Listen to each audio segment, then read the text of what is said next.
So what we're going to do today is I'm going to make a few opening comments, and then I'm going to have Jerry Franklin, who has been working on the pilot project here in Medford, and who can see to the pilot project, speak for just a little bit. Dan Ashe, the director of the U.S. Fish and Wildlife Service, is also here with me. And then we'll hear from Neil Cornsey, who's the deputy director of the BLM. But before I do that, let me just acknowledge some other people who are here and have sent their representatives. Chairman Ed Metcalf with the Coke Hill Tribe. Chairman, where are you? He's here somewhere. I just met with him outside somewhere, so he's probably in the bathroom.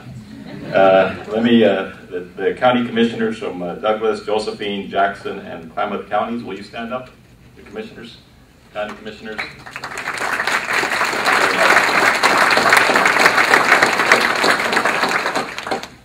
The commissioners do a lot of work, and they're the ones who, frankly, are very close to the ground. And so I really appreciate you all making the time to come here to give us your thoughts and your input as we move forward with decisions that are very important to this part of Oregon.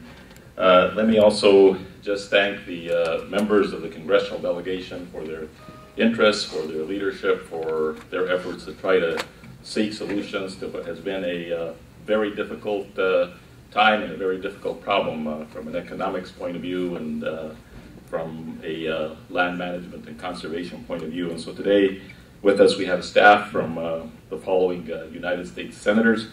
Both of them are great friends of mine. I work with them closely. Senator Ron Wyden and Senator Jeff Merkley. And then we also have congressmen who've been very interested in this issue and have proposed legislation. And it includes Congressman DeFazio, who I met with a number of times and actually came here about a year and a half ago. And then Congressman Walden's office. So let's give your congressional delegation, Democrat and Republican, a round of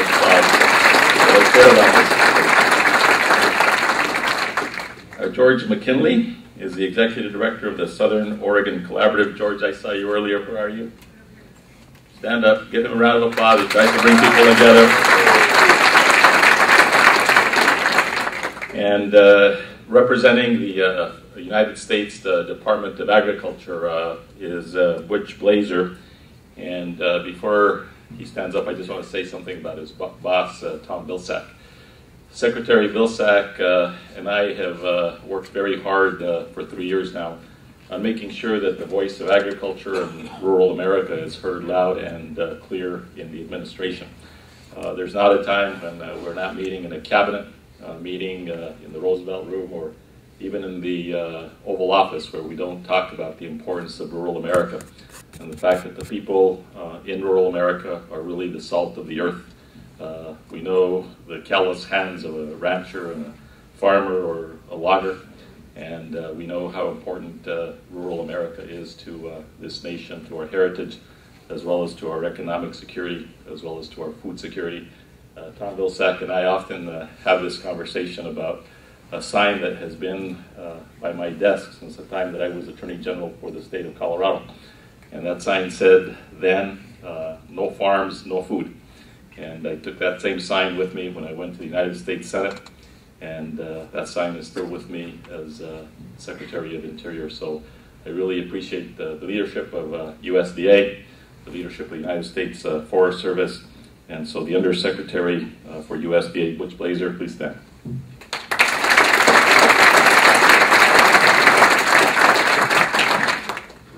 And Will Stell. Will, where are you? He's here somewhere. Oh, he's on the phone. All right, well, tell him hello for me. So let me make a few comments that are just to introduce a conversation here today. First, I was just out at the pilot project, the 900 acres, which was one of the 3 pilots selected after we had our meeting in Washington a year and a half ago and after I came here. And I want to report to you that talking to the logger and seeing what was actually happening out there, it is working. So I know there's still some criticism about people from some quarters about these pilot projects, but the fact of the matter is that there is a pilot project that is working. It's a project where the people who are working on the heavy machinery are in fact working. The people who are cutting the logs and are sending them to the mills are in fact working. So we have a project that is working from the point of view of meeting one of our twin goals, and that's having a sustainable timber harvest and having a sustainable economy in this part of Oregon. The second thing that I saw there as well is I saw how the ecological approach to how the place is being forested is in fact working. And so how when the timbering is done, there is still a forest that is left that will address the conservation values, which are important to address the ecological values that we seek to protect. For me, my approach on conservation is rooted very much in the hands of the sportsmen, the hunters and the anglers, who really have been the backbone of creating the conservation legacy that we enjoy here in the United States. If it hadn't been for the hunters and it hadn't been for the anglers, then the vision that Teddy Roosevelt had for the conservation agenda for this country would never have been realized. And so as I work on these issues from sea to shining sea in places like the Flint Hills of Kansas and the crown of the continent in Montana, the Everglades in Florida, I'm very thankful to the great work and contribution that the sportsman community has made to the conservation agenda of this country. So I saw a pilot project today, which is in fact addressing the issues which have been debated in this community for such a long time. I saw jobs from timbering, that's important, and I also saw an approach to sustainable forestry and conservation that was going on there in that pilot project. Now, where we go from here, and where I want to take our efforts.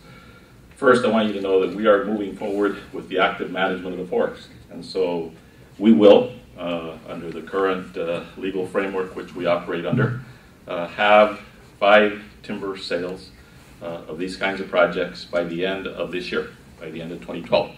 And we are doing that because we've seen it working in this pilot. We believe that we can have 5 more of these projects up and running by the end of the year. The next thing that I wanted to report to all of you here, as opposed to just hearing it from some press release in Washington, is that we're moving forward with a new resource management plan for the 6 districts encompassed by the BLM. And so that resource management plan will also include in there the same approach and principles that we're having from this pilot project. And so we will be looking at the active management of the forest with respect to both logging opportunities and also with respect to the sustainable forestry to be able to address the ecological values that have been debated here as well. So what you're seeing on the ground in this pilot will allow us, first of all, to move forward with 5 additional sales for timber this year. And second of all, it will be the essence of what will be included as we move forward with the new resource management plan for the nearly 2.5 million acres of the Bureau of Land Management properties. And the final thing I want to say before I call on a few other people to speak here is that I want us to find a new way forward to get beyond the paralysis that really has created so much of a fulcrum for litigation around these issues. I look at my BLM employees and my Forest Service employees. Sometimes I wonder how it is that they can get anything done, because they will move in one direction and they'll get sued by the timber interests. They'll move in that same direction, they'll get sued by the environmental interests. And so what ends up happening is that we have created a set of paralysis here, which has kept us from moving forward to the kinds of solutions that we're finding in these pilot projects. So I'm hopeful through the concept of the active management of these forests that we can address the twin goals, that we can have logging in a sustainable way that will support jobs in these communities.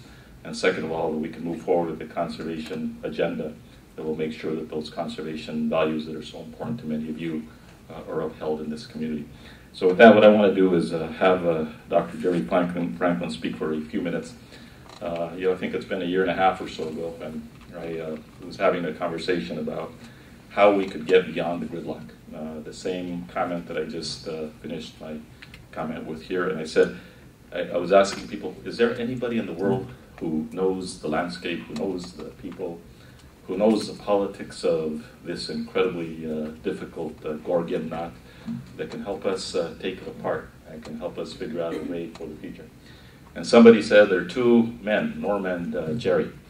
And Norm and Jerry know a lot about this area, and they can help you try to figure out a way in terms of how we move forward. So with the Oregon Congressional Delegation and a number of you, including commissioners who were there that day, we asked them to help us define some pilot projects where we could demonstrate the reality of a sustainable forestry management program. And so with that, help you welcome Dr. Jerry Franklin. Jerry.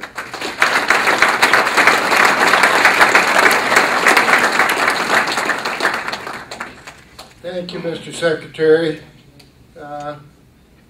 Just to introduce my colleague here, Norm Johnson. Whenever we're together, we're never sure whether it's a Norm and Jerry show or the Jerry Norm show. So, and this is the Secretary's show, and he's given us an incredible opportunity here. You know, we've had a lot of loud voices out there over the last several decades, and on the one hand, we have a lot of loud voices saying there's just one way. We've got to do intensive forest management. We've got to clear cut. We've got to do plantations. On the other hand, we have a lot of loud voices saying you've got to preserve it all. You've got to lock it up. And basically, what the Secretary has provided us with is an opportunity to develop a third way, actually a very broad third way forward, in which we don't do either of those things. Those two supposed alternatives, you know, how many of us really believe that that's the only two choices that we have for these forest lands? Industrial strength management on the one hand, preservation on the other. We know better than that. But those kinds of alternatives don't really serve the forest well, and they certainly don't serve the society, which depends upon those forests for economic, environmental, and cultural values well. And so what we're talking about with these pilot projects has been that third way forward. How can we manage these forests in a way that, in fact, sustains all of those values, rather than sacrificing a significant portion of those values? And basically what we're doing with this kind of an approach, this ecological forestry approach, is we're getting into active management in those forests in such a way that, in fact, we actually integrate those objectives of environment, of economics, of cultural values. And through that process of an integrated approach, actually achieve benefits for all of those values. So, very different than what we've tried to do in the past, where we've tried to allocate our way to some kind of a solution. And with regards to the federal lands, it's pretty clear. Allocation doesn't work. Integration is the way in which we're going to bring ourselves together and be able to move forward. What we've seen out there is that these pilots are working. And for Norm and I, it's been really an incredible experience. These BLM folks know how to do this. And we didn't have to teach them anything new. They knew how to do this kind of management. They just had to have, you know, some permission to do this kind of a thing. And a little bit of direction, perhaps. And they're doing very well. We like what we see out there on the ground. BLM has a very competent staff of people that are quite capable of achieving these kinds of integrated objectives. I think maybe I'll just simply leave it at that point, Mr. Secretary. I think, you know, this journey that you've started us out on is a successful one. Thank you very much. Thank you, Jerry. Thank you, Norm. The Jerry and Norm show you know, we're ready for chapter 2. Maybe it'll be Norm and Jerry, but it's a good program because it's actually working on the ground and we're seeing results on the ground. I'm going to have Neil Cornsey speak next. He's the Deputy Director of the Bureau of Land Management. He has extensive experience on public lands and management issues. And his director, Bob Abbey, the Director of the Bureau of Land Management, together they manage, it's one of the agencies in my department, some 250 million acres.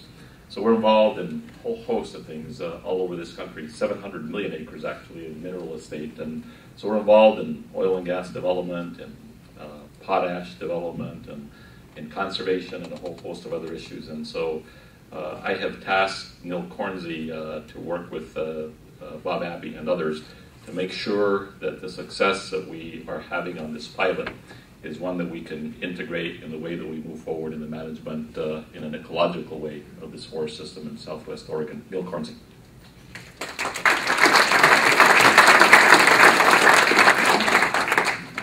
Thank you, Mr. Secretary. It's great to be here in Western Oregon. Bureau of Land Management is an incredibly diverse agency. We have 10,000 employees. We manage land that's 250 million acres nationwide. But they range from the National Petroleum Reserve in Alaska to the Juniper Inlet in Florida. We are involved in more things than you could possibly imagine, from weather stations to coal mining to oil and gas development to country's helium reserves. So we have a very varied mission in addition to conservation mission, in addition to the very, very important role that we have here in Western Oregon. So we have 900 employees here in Western Oregon that work on about 2.5 million acres of land. They work very hard. They've done great things over the last many decades. And we were proud to see the work that they had done today in the pilot project. And as the Secretary previewed, we're here today to let you know that we are about to step forward to continue our planning process and make sure that the 6 districts that are part of the Western Oregon operation have a thorough and well-vetted plan, resource management plans that we will initiate and ask you to step forward and help us with. And we will start that very soon. And hopefully by doing that, we can clear away some of the underbrush, so to speak, that has locked us down with litigation over the last many years. So we're hopeful that this is a path forward. We're also excited about the fact that over the next 18 months or so, we intend to have at least 5 different sales which will integrate the ecological forestry principles that we've been working on in the pilot and that the professors have been so instrumental in helping us develop as a way to take the lands and make sure that we're paying attention to the local economies, local communities, species concerns, and forest health. So we have a lot we can accomplish. We feel like there's a path forward. We're also excited to hear from you today and make sure that we understand, you know, if there are special things that we need to be doing to cut the Gordian knot that's been in place here for at least 2 decades. We want to know what that is. We want to hear what you feel like the solutions are that need to be taken forward. And so we're excited to hear from you, and we appreciate your time.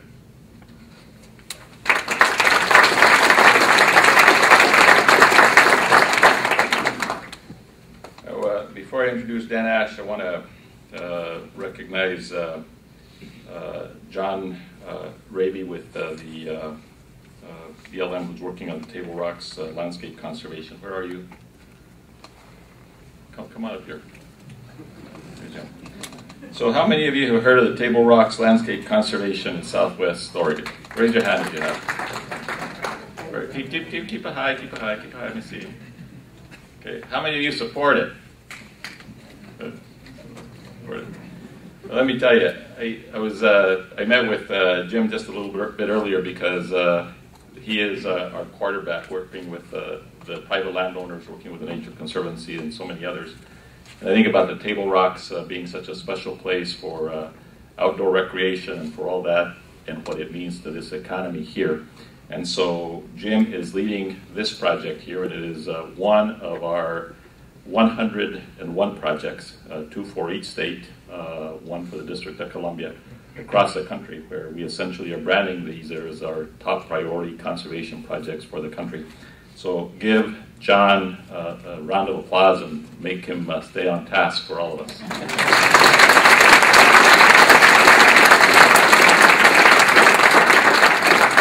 And Jim, where are you? Jim Hook? Jim? Is Jim here? Yeah, he must have left. He's doing, so up in the Willamette Valley, he's also doing a similar kind of conservation project up there. So we will be back to celebrate the America's Great Outdoors and those conservation achievements as well. So thank you very much, John. I appreciate it.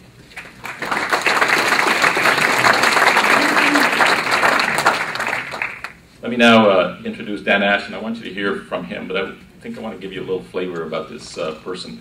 I still don't know whether he's a Democrat or a Republican, because when the president asked me to leave the United States Senate to come run the Department of Interior, he and I had a little negotiation. I said, hey, you know, I got a pretty cool job being a U.S. Senator. Why would I want to go and deal with all of the complexities of the Department of Interior? And anyway, he said, convinced me to do it, but I said, I'll do it, but only if I get to select the people that I want to run the agencies, because I don't want just any old political hack brought in to run the important functions of our department. And so I've selected these people, and I can tell you, working with Dan Ashe as the director of the U.S. Fish and Wildlife Service, it is a burden, the best wildlife agency on earth. And I think that's something that we need to celebrate. And part of the conservation agenda that Dan Ashe and I have been working on is unfolding all the way across the country, from the Flint Hills of Kansas to the Dakota grasslands to the crown of the continent to the Everglades to the Bay Delta in California, and I could go on. I'll give you just one example.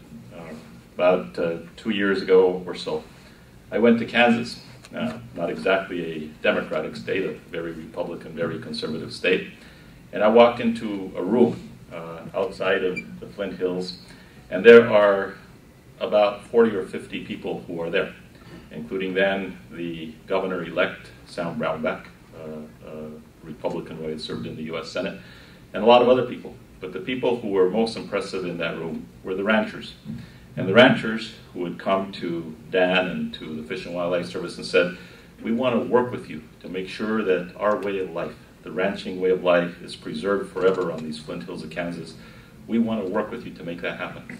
And so today, in partnership with the landowners of the Flint Hills, we are preserving the last of the remaining of the tall grass prairies of North America.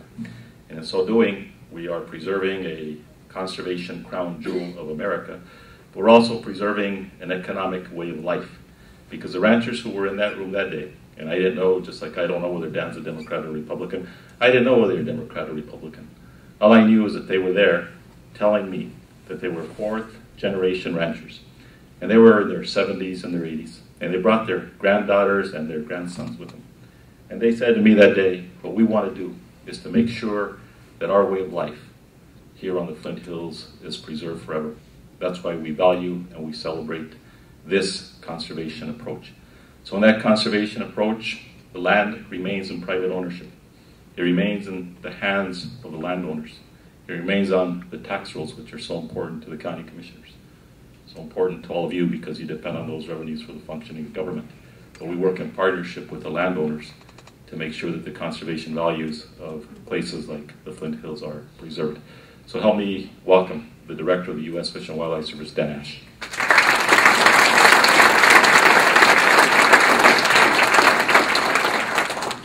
Good morning. It's great to be here and listen to the Secretary. I'm reminded years ago I heard the great hockey player Wayne Gretzky, and he was asked about the secret to his success in hockey, and he said, I try to skate to where the puck is going to be. And I think as we were up in the woods today and we were seeing the pilot project unfolding, seeing equipment and people in the woods, seeing a vision for a landscape that can provide economy, jobs and business, and also provide for a sustainable ecology, I'm thinking that we're skating to where the puck is going to be.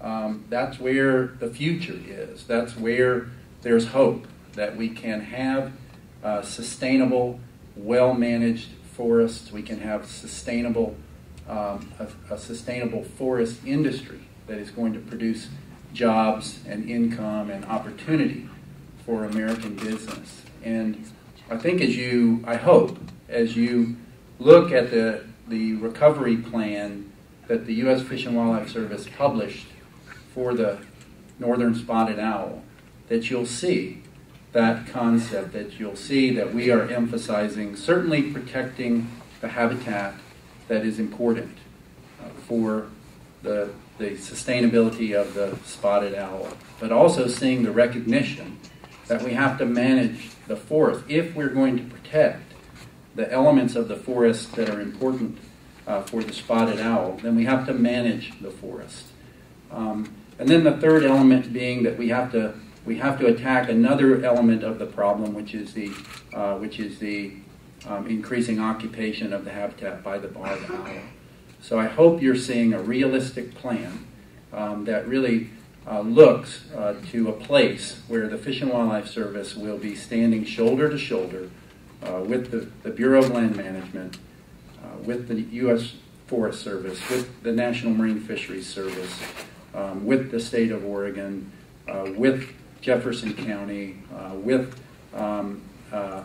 Jackson County, with the people of Oregon, and that we will be skating to where the puck is going to be, and that we'll have the opportunity to get there. So thank you for the chance to be with you here today, and I look forward to hearing your thoughts and comments. Thank you.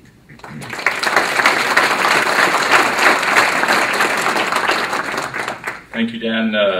Governor Kitzhaber is also represented here today by Richard Whitman, who is the Natural Resources Advisor to the Governor. Richard, where are you? Please stand. Yes, there you are. Good. Give him a round of applause. Thank you for being here. All right, with that, what I'm going to do is I'm going to open it up. I think there's some microphones, and what we'll do is I want to hear from you. There's also some cards which have been passed around. I think they're those green cards. And so whatever comments or ideas you have for me and for our entire team, please make sure that you write them down, because that will make sure that we gather all of your thoughts as we move forward. But what we'll do is we'll take some comments, and we'll take some questions. We'll try to respond to them, and then we'll stay here as long as we can. So who wants to go first? Right here.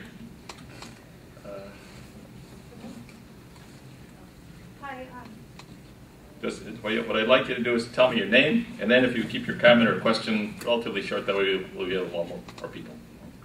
My name is Jennifer Krause-Philippi, and I'm here with my daughter today, Tess. We represent the 4th and 5th generation of our family that's been operating in the woods here in southwestern Oregon.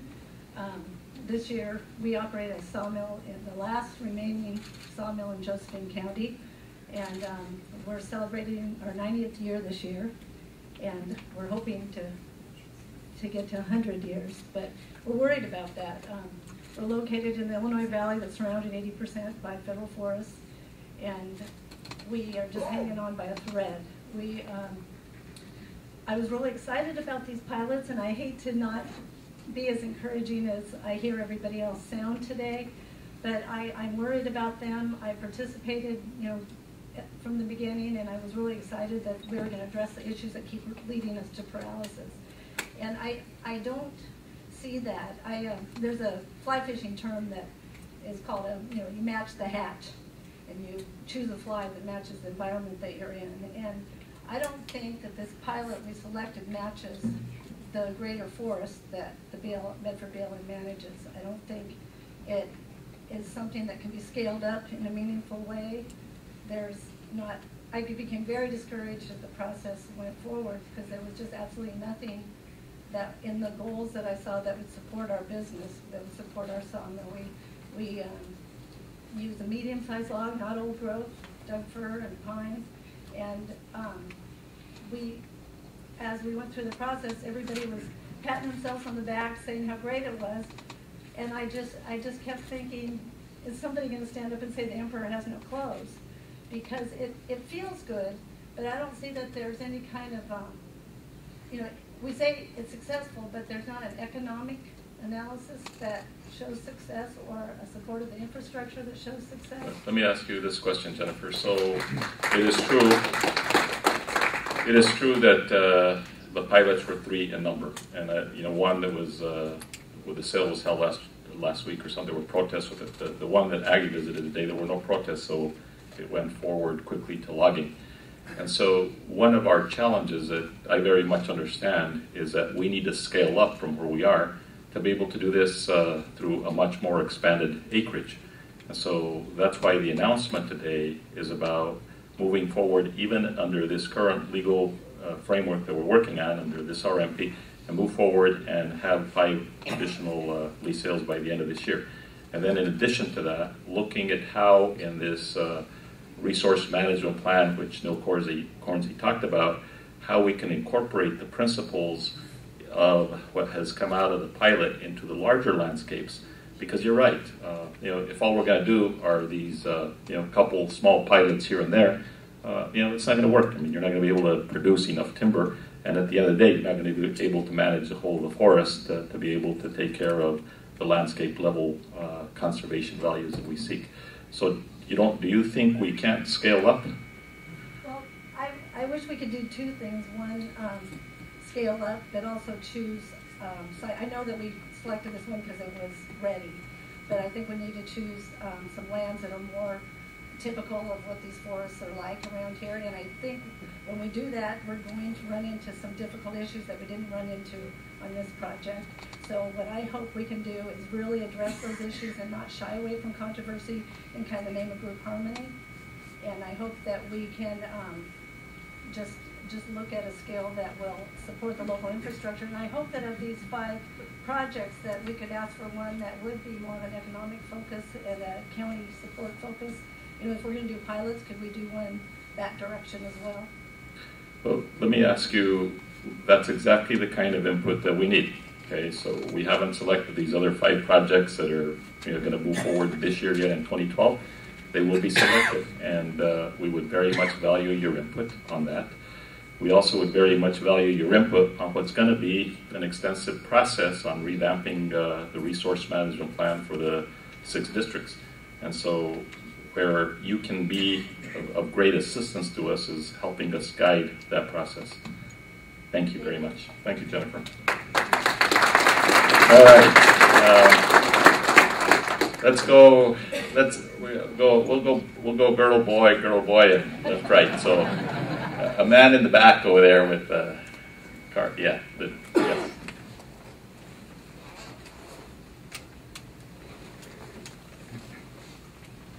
What's the name of your company, Jennifer? Rough and Ready Lumber Company. Thank you. Yes. Sir, I'm Dale Matthews, editor of First Friday newspaper in Grants Pass. It seems as if you and your department are ignoring the 1937 O&C Act, as well as the Ninth Circuit Court rulings. Would you please tell us why you feel you are not?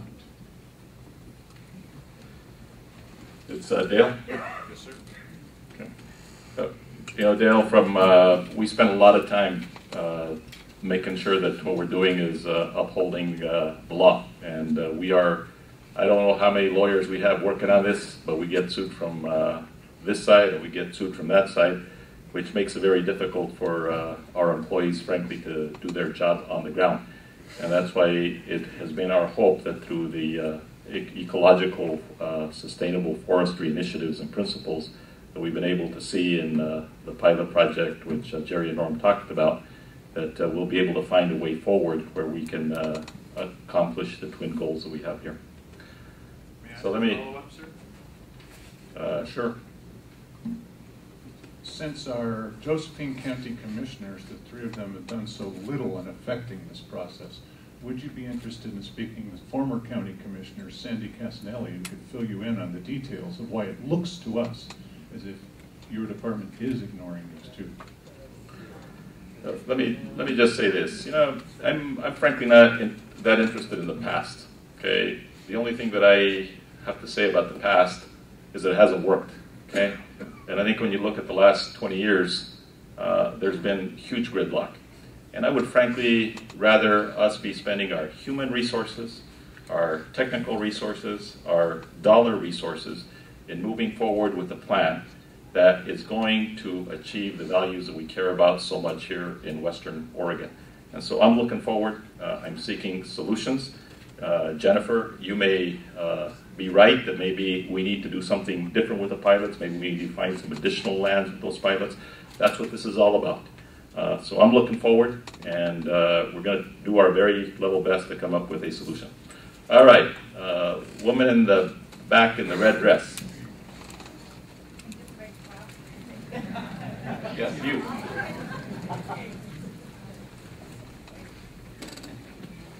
Hi, my name is Judy Ahrens, and I just moved up here in the past year. And back to the lady who owns that Rough and Ready lumber company, I just would like to follow up on a question. I thank her for her input, and I think I'm glad that you appreciate her input, so then you can, maneuver what needs to be done with these pilot projects. Under pilot projects, my concern is when you have a pilot project, how do you measure, for instance, the economic benefits of a pilot project? I mean, it's one thing to have a project, and then if we're here to see how it's going to economically benefit the community, I think that should already be set in place. So I guess my basic question is, when you have pilot projects, how do you measure the benefits so then they will be implemented and put in place to benefit all the, not only the lumber industry here, but I'm even looking at the mining industry, which I hope, I didn't hear anybody address that this morning, but that's an industry that can really bring economic benefits to this community. Thank you. Thank you very much. I saw it out there. I mean, I work walking around with Jerry, talking to all the employees who are out there. They're working. They have jobs, and timber is being cut, and it is going to the mill, and so I see it on the ground in that way. Now, in terms of the metrics and the quantification of other of these projects and other sales that we'll have, let me see if Neil maybe can help me in terms of how we can address that, also through the resource management. Also, just on that question in terms of economics, I defend the people of this country and the laws often wherever I go, because that's my duty. But one of the things I remind people is that just outdoor recreation, which is such a big issue here in Oregon, we create tremendous amounts of jobs. The outdoor recreation industry alone in this nation, and tourism and preservation create some 8.5 million jobs a year in the United States of America. And those are jobs that are here. They're jobs that will not be exported. So whether it's the hunters or the anglers or the bikers, they're all very much a contributing part of our economy. And the way that we use our public land resources are also a very significant contributing part of that economy. So economics and job creation is something which I, as Secretary, very much am an advocate of with respect to how we use our public lands. My name is Luke Riediger, and I'd like to start by saying that I own and operate and do on-the-ground work for contract and forest restoration work here in southwestern Oregon, mainly for private landowners and nonprofit organizations. So I understand the need for restoration on a large scale in this landscape to protect ecological values. But I also have some concerns about the agency proceeding too quickly with the pilot projects. I'd like to say that the pilot projects are experimental and demonstrational, and the nature of these projects leads one to believe that the agency is testing Norman Jerry's ecological restoration principles. Given the experimental nature of the pilots, it seems we should wait to see results from the Pilot Joe timber sale, including impacts to resilience, tree mortality, fuel loading, spotted owl occupancy and use, landscape heterogeneity, etc., especially within the context of the Applegate Adaptive Management Area, an area that was set aside to practice this sort of adaptive integrated management. So to me, it seems that the scale of the project and the scale of the treatments is quite large, and it seems that the BLM and the agencies should clearly demonstrate and scientifically verify the project's impacts, benefits, outcomes, etc. So your point, Luke, is that you believe that we're moving too fast. that you would take a different point of view, obviously, than Jennifer. I would say and you would say that what we ought to do is do more evaluation of, say, the Pilot Joe project before we move on to others. What I'm saying specifically is that we are pushing forward with the Pilot Thompson project, although we have a whole community monitoring team that's been working with the agencies to monitor the results, the impacts, the benefits, the outcomes of these treatments. And we're pushing forward with new treatments when we haven't really seen any results back from this monitoring data. And so I believe that, when you look at a landscape scale project, if we make mistakes, they're going to be landscape wide. So I think that there is a need, I understand the need to treat on a landscape scale, but I also feel that in the context of ecological restoration, we should be acting more adaptively, and we should be working to really find treatments that are suited to the local and bioregional environments here in southwestern Oregon. And I think that the monitoring data is key to informing that process so that we move forward in a positive way. I appreciate that, Luke. And let me just say, we need to make sure that as we move forward, we are developing the best information and the best data so we can make the best decisions that we possibly can. The pilots that have been underway in the way that they were described to me from people who are much more experts than I will ever be are intended to achieve the twin goals which I talked about. It's jobs in a sustainable way for the forest, as well as the conservation values that so many of us care about. We need to, in my view, scale what we are doing. We don't know whether it'll ever go where Jennifer wants it to go. But at the end of the day, we have a Gordian knot here, which we need to unravel. And I don't believe that all the energy that has been spent in the litigation over these issues has been helpful to these communities. And I want us to move forward with a resource management plan that will, in fact, be able to withstand the legal attacks that I'm sure it will take, but will also deliver on the hopes and aspirations that people have, both for jobs as well as for conservation. Over here. Yes.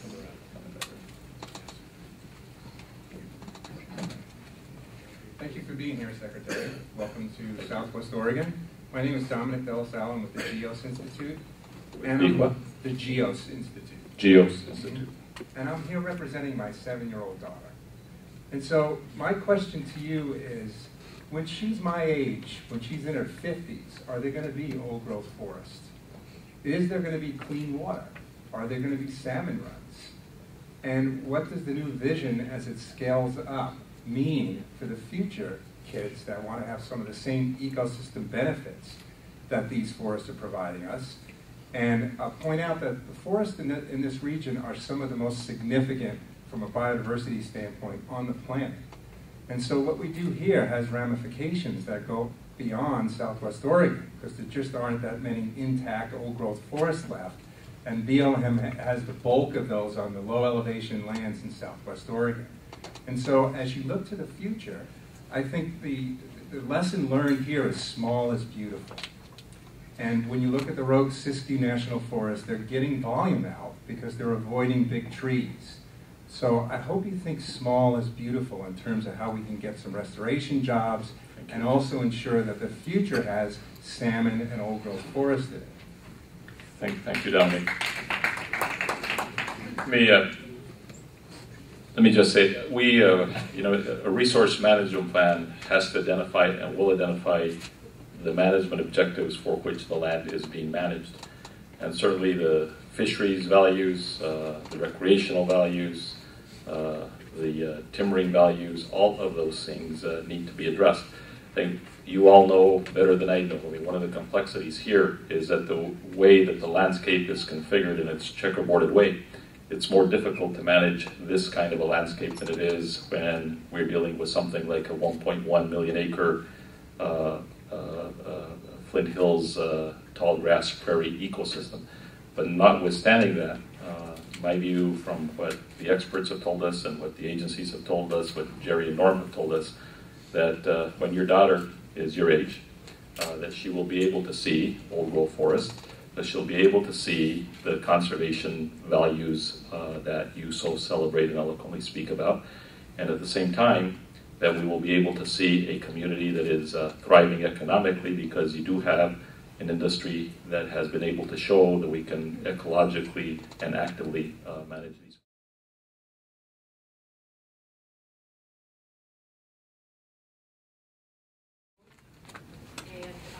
Coordinator for the Applegate Fire Plan. Go ahead. Yes, and it's we've had the fire plan for 10 years, and since that time we've had an awful lot of fuels work done on all lands, private, federal, and we work very well with our partners. Our local fire district has played a big role in that, and we're right now writing a grant application to do more large-scale treatments on private lands in the Middle Applegate to coordinate. Ask you thing. I do a lot of driving stuff around looking for timber to buy. I'm an independent logger, but there's a lot of blowdowns, dead and dying. They're all over. And when you go out there and ask them to come out and look it over or come out and cruise it so you can buy it, they always got the excuse, well, we don't have enough manpower or it's too expensive to go out there and do this. I've done quite a bit of those sales. I'm really good at what I do when I do these blowdowns and hazard trees along the road. But it seems to me that there's millions of board feet out there going to waste that nobody's taking care of. And what little bit of timber they do give us, we can take it out of the road if it's out across the road. Okay. You can't have it on either side of the road. So blowdowns. There's opportunity there, dead and dying woods. Okay, Francis, I got that. How many barred owls did you guys kill this year? Okay. Barred owls. Okay. And are you sure they were barred owls, not hybrids?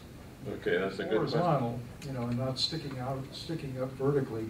If it's horizontal, it breaks down fairly rapidly on the forest floor, and it leads to regeneration of value, production biomass in the long run.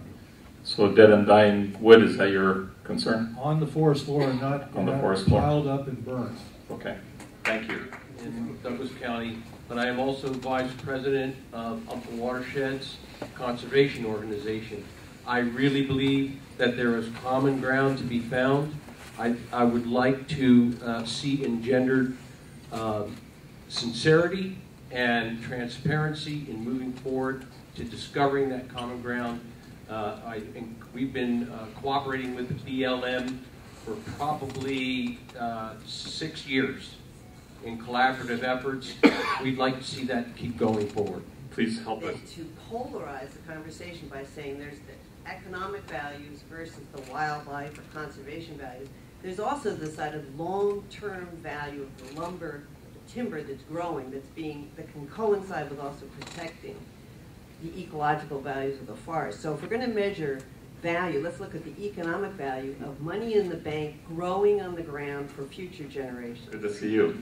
Just a quick comment. As you know, Congressman DeFazio, who was a catalyst for these pilots, has joined with Congressman Walden and Schrader and others to put forth a new plan going forward, taking into account the importance of balance, that all stakeholders have something to gain.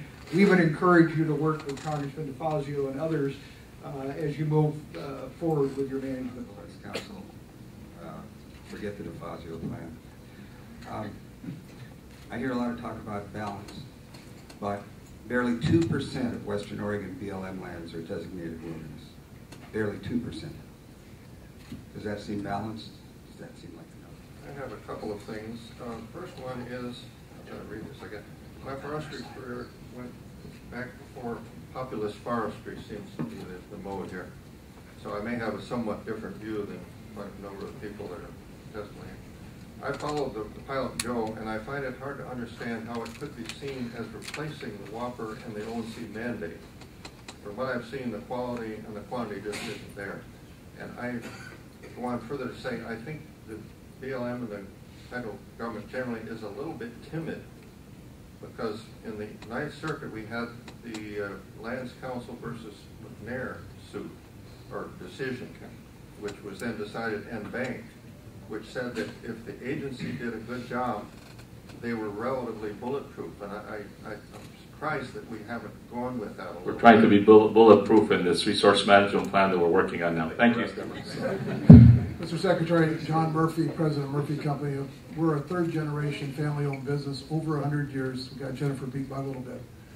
We've added the newest employment group to this county, 141 employees in the town of Rogue River. We operate in 4 of 5 of our mills are in 4 rural areas that desperately need wood supply.